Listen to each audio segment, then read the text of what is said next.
घर में फ्रिज रखना हराम है। मुझे एक बार ईरान के एक गुमनाम कस्बे में जाने का इत्तेफाक हुआ। ये अस्फ़हान और शिराज के दरमियान था। मैं इसका नाम भूल गया हूँ। मुझे वहाँ रात गुजारना पड़ गई।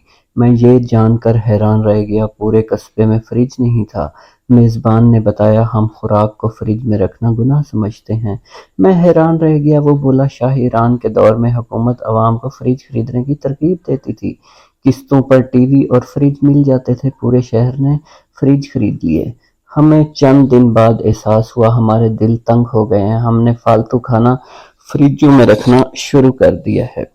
लोग इससे पहले इजाफी खाना जरूरतमंदों या हमसायों में बांट दिया करते थे। हम में से हर शख्स अपनी डिश हमसाये के घर भिजवाता था और हमसाये अपना खाना हमें दे देते थे। फ्रिज ने मेजबानी और मोहब्बत का ये सिलसिला रोक दिया।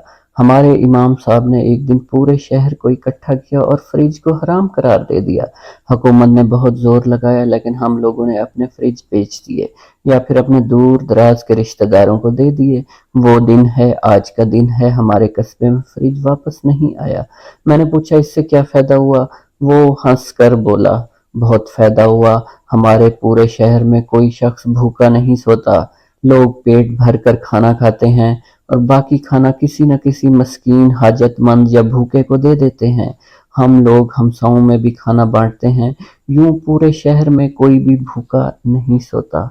स्टोरी अच्छी लगी हो तो मेरे चैनल को सब्सक्राइब करना मत भूलिएगा।